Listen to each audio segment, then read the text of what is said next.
So we'll go ahead and get started. Thank you again for joining us. My name is Kara Lowe. I'm the Chief Operating Officer for the KC Tech Council. Our other members of our team are here as well.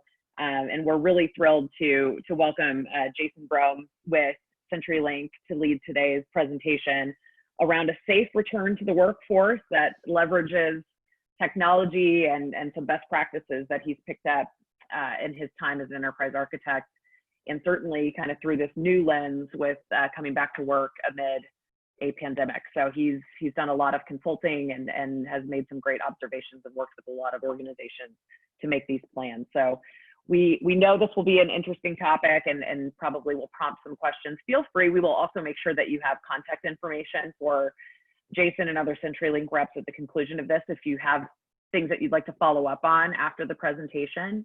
I'm going to let Jason get started in just a minute, but before I do, I had a couple quick KC Tech Council announcements.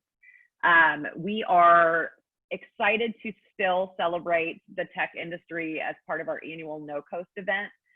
With the event unable to take place because it exceeds the capacity for event headcount in Kansas City, and we certainly want everyone to be safe out there and don't want to create an unsafe situation. So we're moving things virtually. Please look for at the second week of September, we will be hosting and sharing out some really great No Coast, I apologize, it's the week of September 14th. We will be sharing out some great content around our No Coast event. And that will include some keynote presentations by some really exciting guests, some awesome No Coast award announcements. I know we're all eager to find out who has won amongst our finalists for those awards.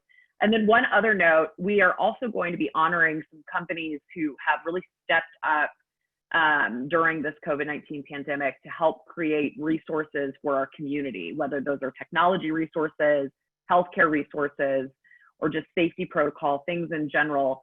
If you have a company, if you're a company, or if you work with a company that you'd like to nominate to be recognized for that kind of new award that hopefully we just have this year, please go ahead and submit that on our No Coast website, which you can find at nocoastkc.com.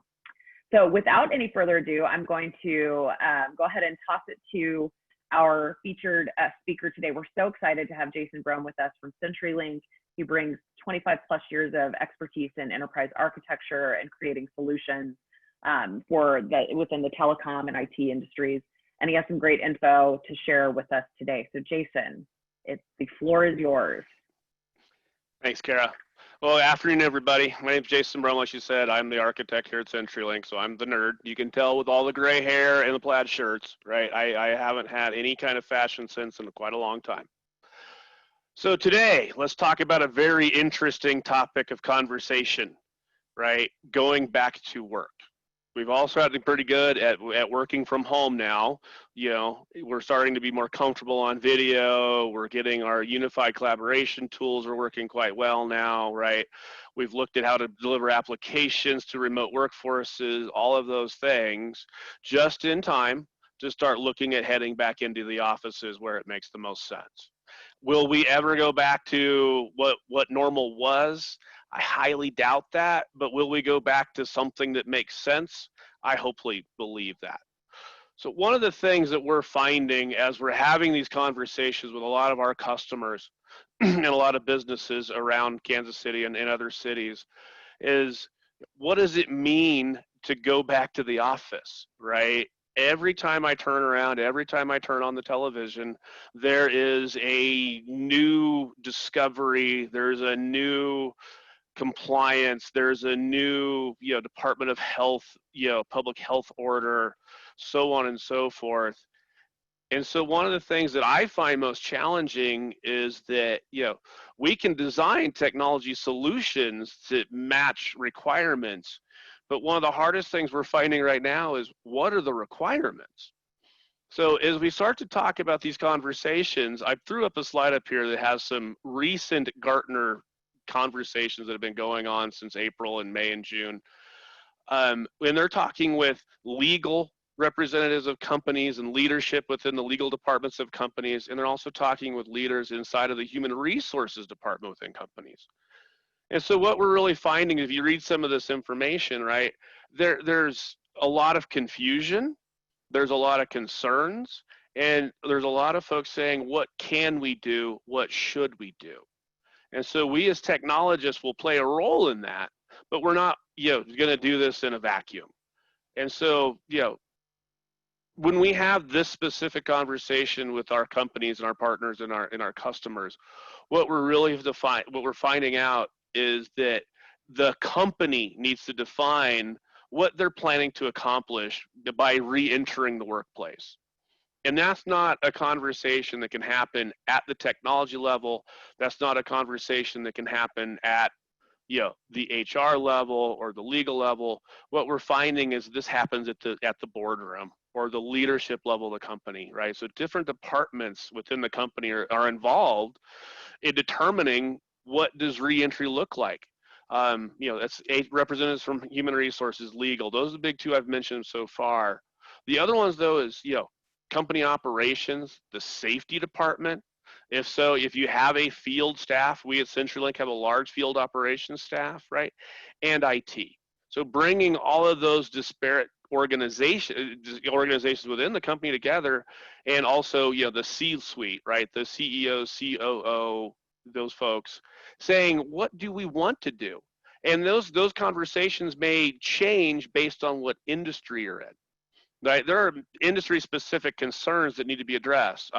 One example, manufacturing, right? That becomes a real conversation around social distancing, and it also comes around to a big conversation around, how do we move about the manufacturing area?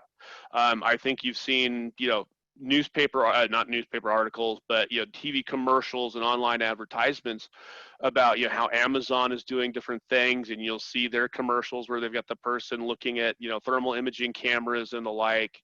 Another interesting industry to talk about is retail, right? If you have 100, 200 retail locations throughout the country, what does that mean to reentry? What can you look for?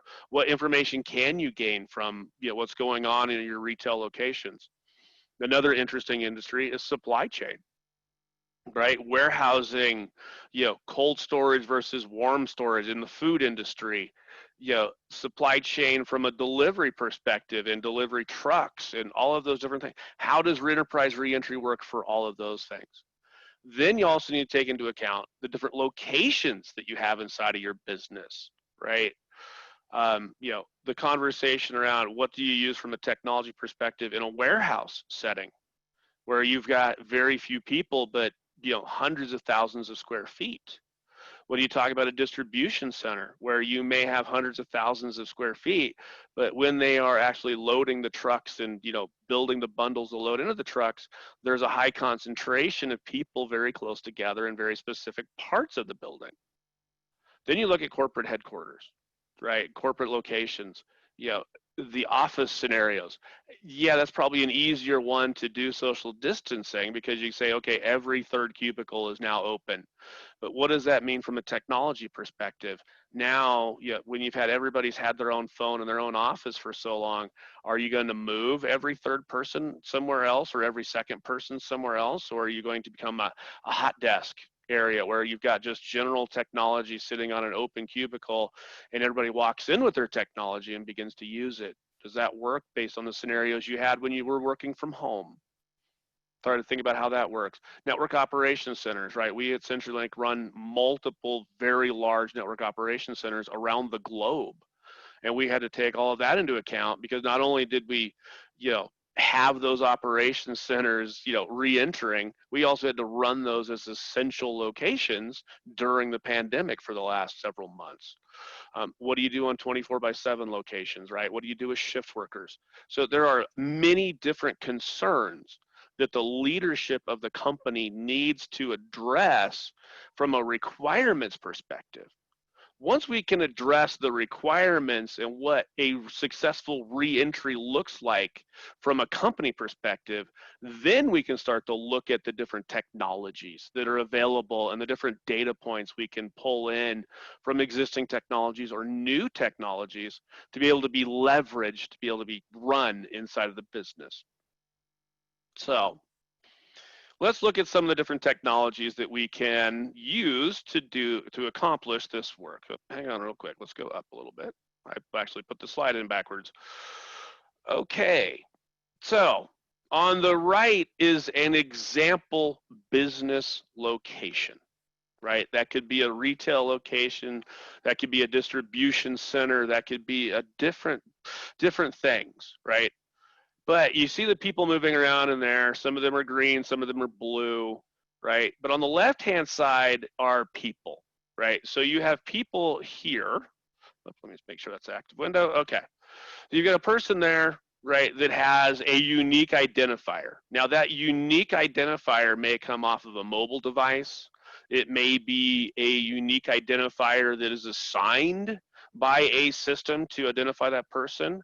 As an example, a security badge, right? But it's some kind of a unique way to identify that individual that will stay with them while they move through the building and while they move through the business. So we get that we have a way to identify a unique user that may be tied back to an HR database, that may be tied back to an Access database, right? Some way of us being able to say that's Mary as an example name, right? Some way to identify that person and be able to report on where they have been moved to. Another example person right over there as well, right, where they've got different technologies. So let's talk about specific technologies that you may have in place today that can be leveraged to report on what's going on as you re-enter the business.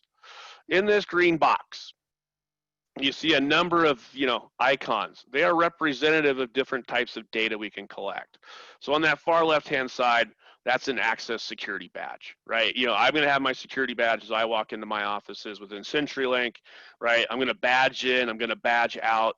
We have multiple layers of security inside of CenturyLink facilities. So, I have to badge in to get into the building, but then I also have to badge in when I'm on the 4th floor in building 2.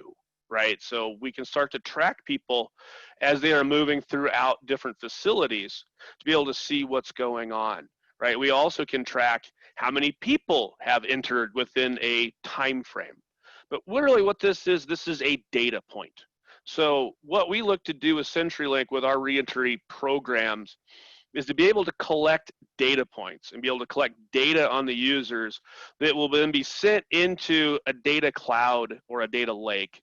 Right, and any of you data scientists, I'm sorry, I will screw up the terms. I'm not a data scientist. I am, an enterprise architect, so I know enough to know I don't know a lot.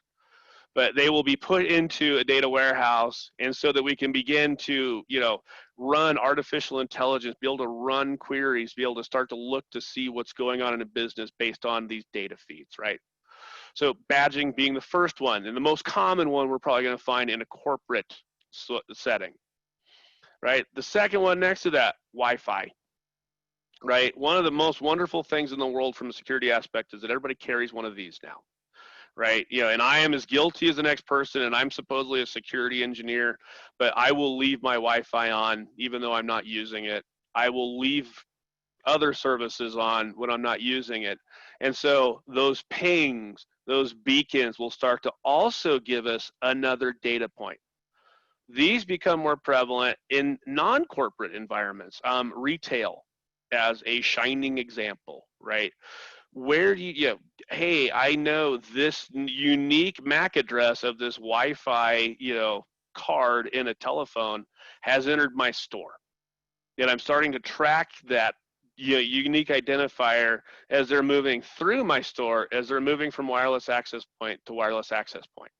Now, keep in mind, depending on your wireless access point technology that's in place today, you have different levels of reporting, even if you don't have public Wi-Fi turned on. You still can turn on beacon functionality and be able to see what devices are in there and to see what devices what devices are communicating with your wireless access points at any given time. that gets to be a little bit more interesting than badge access, right? Because badge access doesn't show me where in a building it is unless I'm, going through a door, right? But once I'm through that door, then I'm wandering aimlessly about the area, and I nobody else can tell me what's going on while I'm wandering through that area. Wi-Fi can start to get a bit more specific as to where I am in an open space. The challenge is that Wi-Fi, as we all know, sometimes going through these things, right? Wi-Fi can shoot through walls. Wi-Fi can shoot through floors. And so it may not always be incredibly accurate that I know exactly where Mary is or myself, Jason, is within a location because of some of the capabilities of Wi-Fi to go through solid objects. The third one on here, and a conversation we could have for 3 hours alone on itself, is a camera. Cameras bring up a lot of interesting discussion. They also bring up a lot of interesting concerns, right? Yeah, we all have gone to understand that we are going to have cameras in our lives. We are going to be recorded as we are going through this world. But now that it's in our corporate situation and we can potentially use this as another data point to be able to, pull information, store it in the data warehouse, and then run queries against it. There are questions from human resources and legal inside of a lot of our customers as to what can we do, right? A camera in and among itself can show that there is movement, depending on what its capabilities are. It also can show temperature, right? It's an infrared camera. It is a thermal imaging camera, what have you. It also can, depending on what's turned on, be used to identify people based on a database, right? So there are a lot of interesting conversations around with cameras. What specifically does that company want us to track, right? Also with cameras, there becomes a question of, I can get an image off of the camera system, but what am I doing with it? We need to start looking at different technologies, say edge compute, to be able to go in there and interpret what that camera feed is actually saying to us, right? Yeah, I can look at a camera, but in a machine language, what is it actually looking at? Is it looking at just heat blooms so I can start to count how many people are within the view of that camera angle, right? So I can say, okay, there's 4 people in there. I'm based on social distancing rules, I shouldn't see more than 3. So maybe I should alert somebody that there's now too many people in that area, right? Based on heat blooms. I also can do that based on just identifying moving objects in a camera, right? So I don't necessarily need a thermal imaging camera to do that. I can look at it and just say, I see 3 heads moving or 4 heads moving in this video stream right now. So, I can report that information if it's out of our parameters for what is normal. But do we store that information? We as CenturyLink do not try to store that information. We try to store the analysis of that information, right? Another conversation to have with the cameras is that cameras sound wonderful, but there's a lot of money tied into a camera system. And a camera system may not be, an example of a distribution center, may not be watching every row of a distribution center or a warehouse location. Is there money to put in there to track at that level? Is it required for us to track at that level, right? Again, that kind of goes back to this conversation of, these are the technologies that we can use to get a better understanding of what's going on inside of the business, but these technologies can't tell us what we should be doing with this information, or why we should be collecting this information, right? That's more up to the HR department and the business owners. Okay, sorry, I digress. Like I said, I can jump on cameras for 3 hours. Next to the cameras is RFID, right? Most common use of these in retail today is an example of, these go inside the boxes of expensive, units on the shelves. And as you walk by those 2 scanners by the door, right, the alarm goes off if they weren't neutralized or deactivated. You can do something similar with people. You can put this RFID, badge on, say, their access badge. And every time they walk through the doors, right, or walk through an area, these readers that are relatively inexpensive can say, yep, okay, now I know Mary's gone through this threshold, right? And as she leaves, okay, I know Mary's left that threshold. That can be an interesting way if your access card reader isn't set up for very specific levels of information.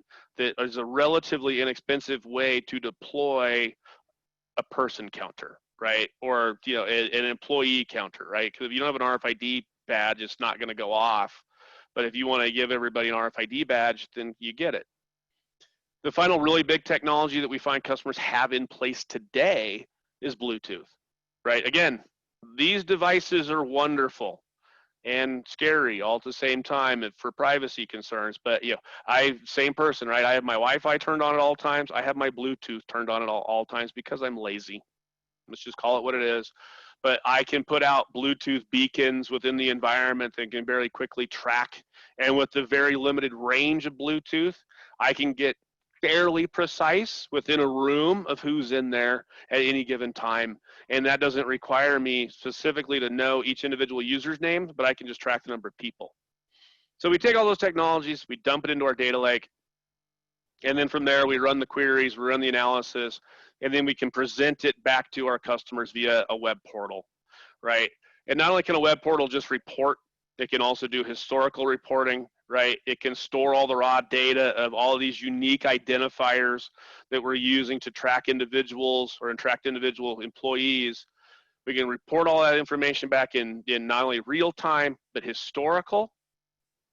The other thing we can do with this is that we can set thresholds for those different areas. So if you see in this little laptop screen up here, right, you see all these different kind of green dots.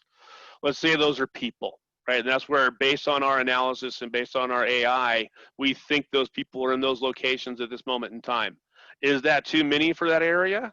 If, let's say, we're only supposed to have 4 in there, and it's these, I see 6, we can alert building security or the office manager or via email, text, what have you, to be able to let them know that, hey, there's something going on in the break room. It looks like there's too many people. You need to deal with this, right? But again, that's the kind of conversation around define what the goals are of these programs, right? We just talked about a bunch of technologies we can use to report on what's going on. But the question is, what do we need to report on? Just because we have the technology to do it, do we have the tech? Should we do that, right? So again, we look at, you know, what are the goals of these programs? Is it compliance? And compliance can mean a lot of different things, right? It can mean compliance with public health orders of all of the different, you know, federal, state, county, city, right, that you may do business in. Oh, by the way, I live in Colorado. These keep changing, right? Every 2 to 3 weeks, there is either a new state, county, or city level public health order coming out that may change what normal is. And so how do you track that over a business that is nationwide or international, right? So you have to keep that in mind. And that's not a question that IT can always answer as to what are we trying to do, right? We can answer how we're going to do it by using these different technologies, but we can't always answer why or should we do this. Another area for the goals is its safety, right? And what do you mean by safety? Is it, you know, looking at maximum occupancy for an area, right? Are you looking for social distancing within an area? Are we looking at contact tracing? So this is the 800-pound gorilla in the room. Every time I have this conversation is around contact tracing. A lot of companies get very concerned by the word contact tracing, and I'll explain to you why. Number one, we have to track individual unique identifiers, right? And we have to track those. We as CenturyLink do not want to hold the database of this unique identifier to this person. So we need some kind of a unique identifier that we and our customer can agree on to where we know that's Mary, right? Number two, and this is a legal and an HR conversation, not a technology conversation, are your employees required to report illnesses to their employer. And there's also some health laws around that, right? There's some company policies around that.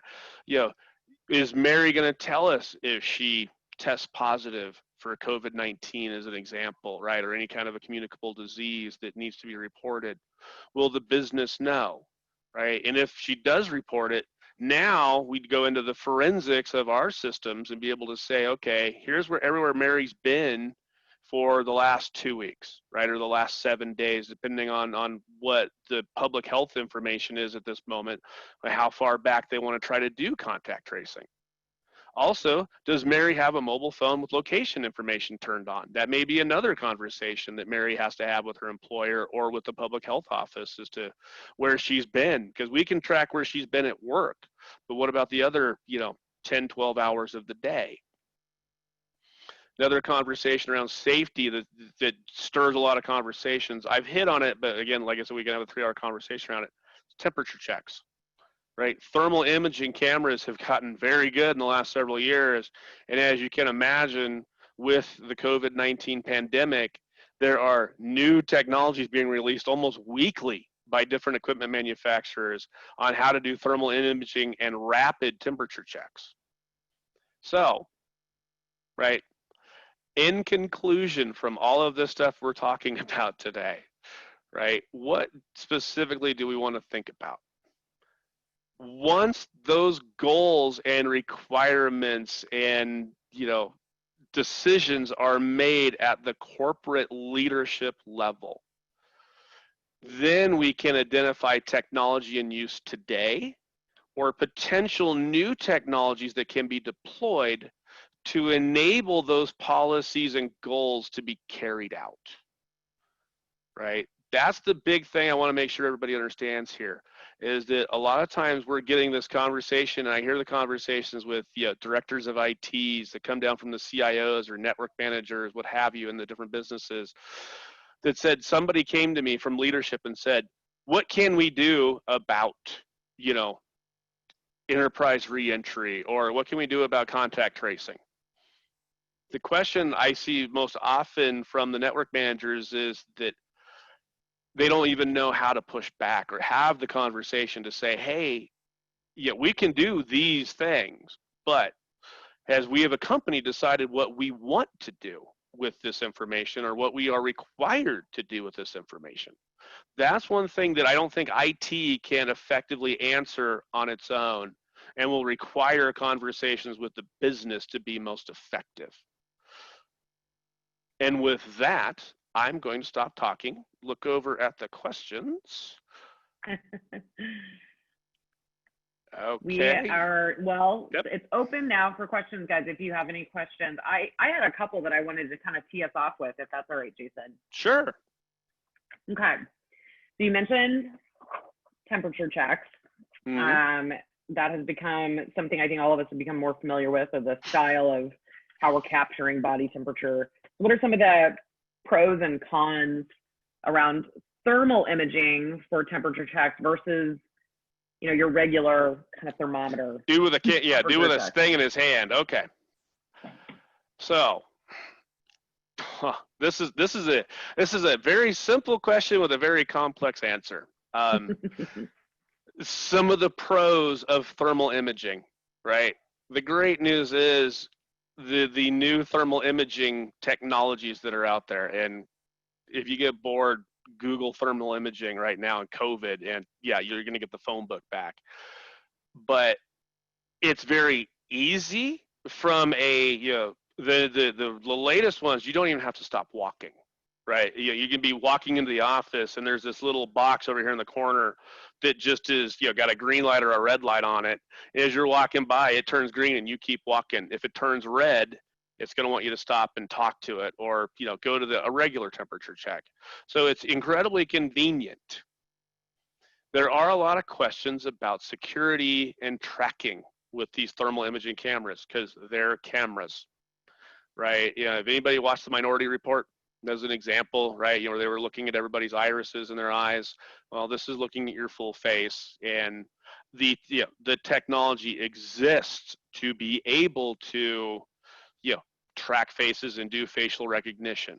Now, that doesn't mean that when you deploy it, you are automatically going to do that, but there may be a perception of that, especially say in a retail location.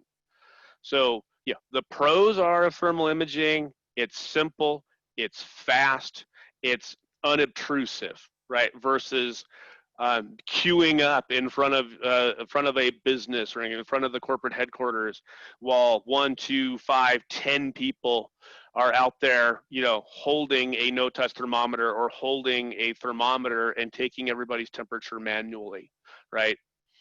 However, there is that perceived security risk, and depending on what your business is and in what type of locations you are deploying this technology in, may cause different conversations to happen, right?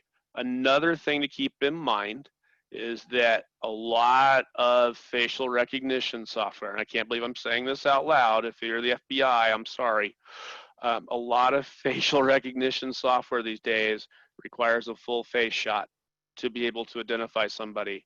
And as you can imagine, with everybody wearing masks right now, a lot of facial recognition software, for example, my cell phone, right? My cell phone relies almost completely on facial recognition software to unlock my phone.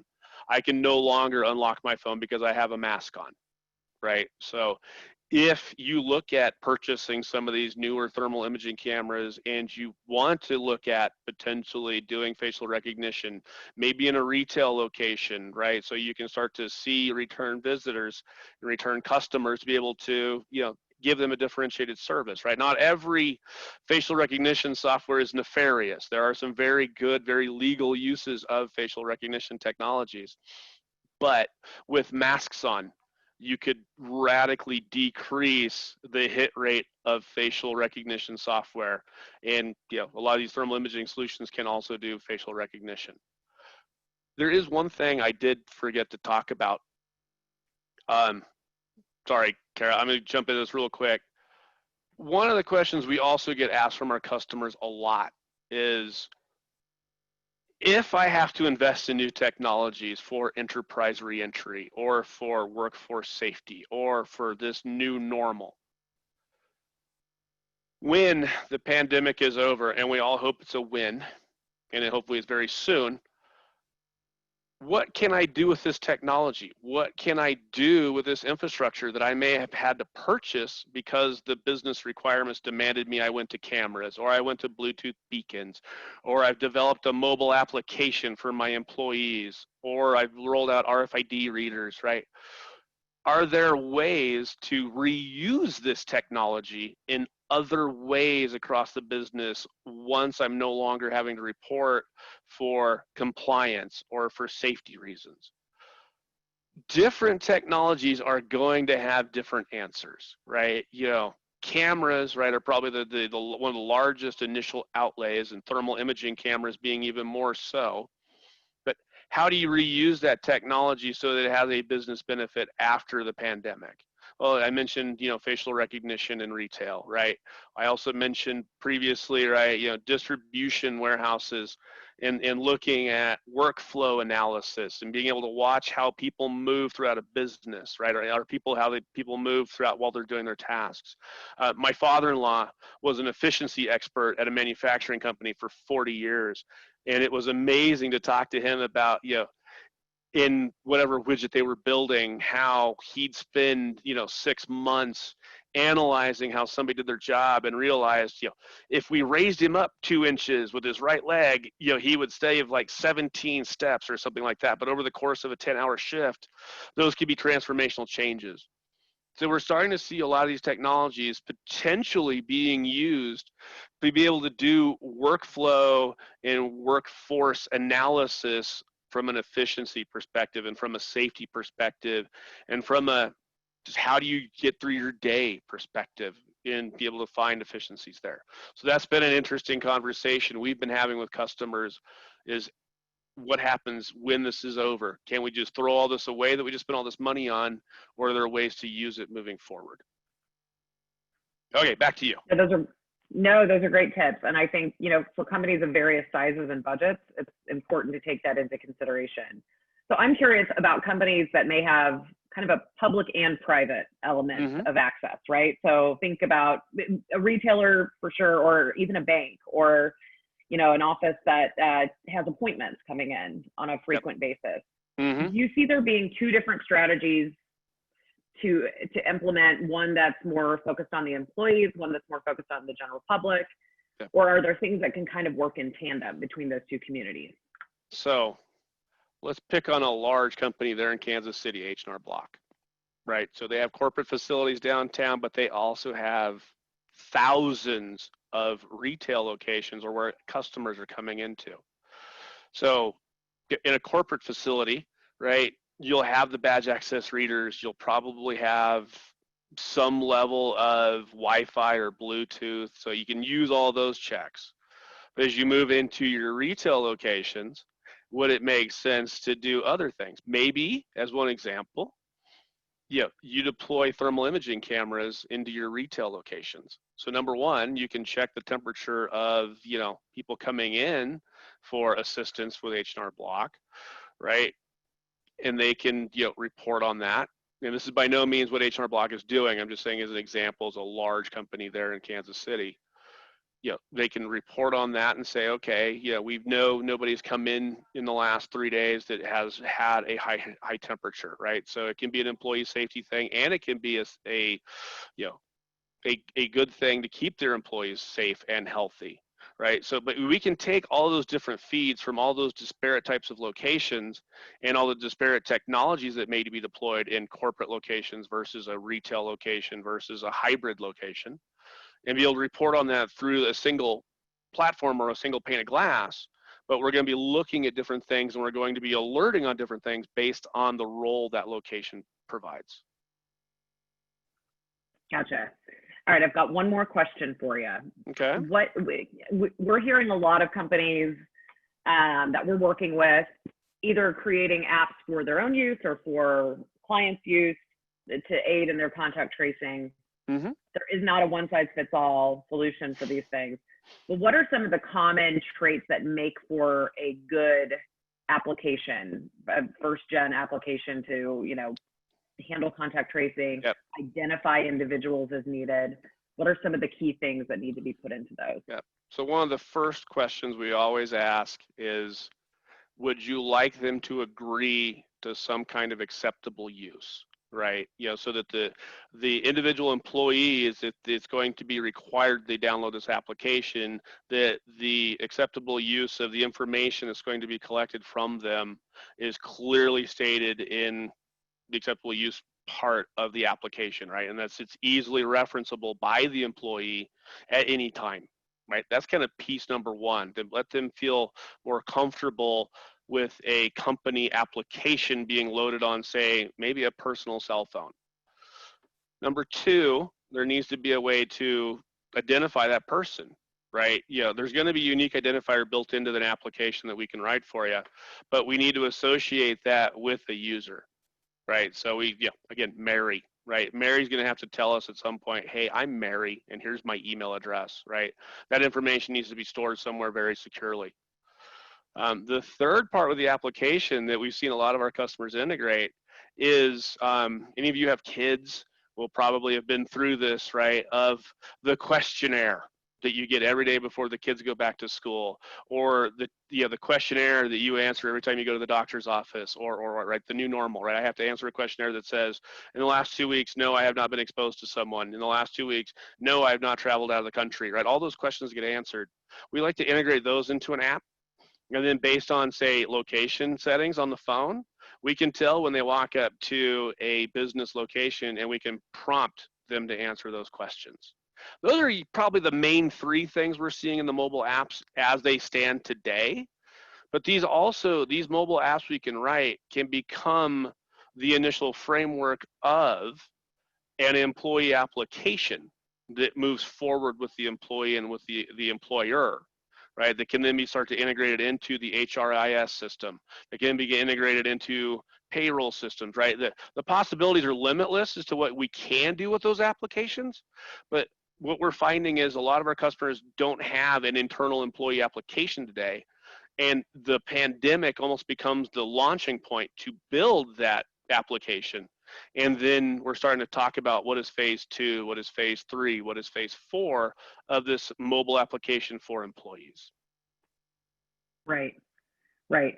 No, and I love how you touched on the earlier point about reuse of some of these assets. I think that makes a lot of sense. Well, That's helping a lot of our IT departments soften the blow of the cost of some of this technology, right? Because everybody's already been through in 2020 I have to send 80% of my workers home tomorrow. What am I going to do, right? So budgets are already strained in 2020, and now to re-enter the workforce in the same fiscal year, potentially, there's blow number 2. And so if we're trying to help ease that blow. Yeah, plenty of economic pain points out there. Well done to think ahead on that element. Well, I think this has been extremely informative. We're eager to share this out with our membership and with folks who may not have had the chance to attend today. So thank you so much, Jason, for your time, for your insight. Is it all right if we share your contact information with those that were on the call? Sure, go ahead. Just be aware that, I'm not bored in my day job. So also, if you have a CenturyLink account team, it may be more efficient for you to contact them. Okay. But if you don't have a CenturyLink account team, feel free to email me and I will, get you to the right spot. That's terrific. Yeah, we will send out appropriate contacts. So great. Well, thank you all for your time today, and everyone stay safe and enjoy the rest of your week. Have a good one. Thanks, everyone.